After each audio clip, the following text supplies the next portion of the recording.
Hello everybody. Cities all over the world are very similar. Whether you're in London or New York, Tel Aviv or Tokyo, they have the same basic structure. People live in suburbs which radiate out from the middle and get progressively cheaper as you get further away from the center. At the heart of the city is the central business district. There you'll find the trade, the industry, the fashion, all the things that make the economic life of the city go.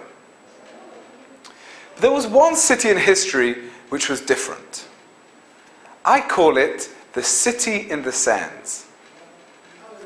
You see, the Jewish people were released from Egypt, and as we know, they spent 40 years wandering around this big empty desert.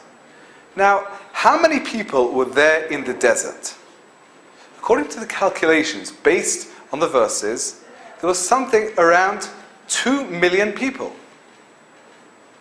Even by modern standards, 2 million people living in one place would be a big city, a major city. So what was in the center of this city, of this desert encampment? Was it the high-end real estate, all the retail, the trade? No. God instructed that in the middle of this city they should build a mishkan, a house, as it were, for God himself, which would be a forerunner, a precursor to the temple that was going to stand one day in Jerusalem.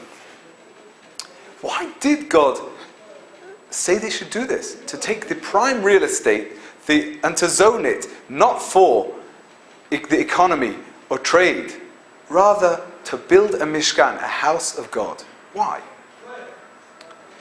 Perhaps the idea is as follows. The Jewish people were released from Egypt, and in many ways they were going to become a normal people, a people with a normal economic life, with trade, with industry, with everything that makes a normal people. Yet God said, you're not quite a normal people. You're people with a mission, a spiritual mission, to bring the idea of godliness, of truth, of morality, of ethics to the world. So in the middle of your desert city, your city in the sand, right in the middle of the most valuable real estate, build a mishkan, a house of God, a house reminding you of your primary spiritual mission, to remind you you have a divine mission to bring the idea of morality into the world. I think thousands of years later, things haven't changed very much. We don't wander around an open desert. But Jews live all over the place, in London, in Tel Aviv, in Tokyo, in New York. And the mission remains the same.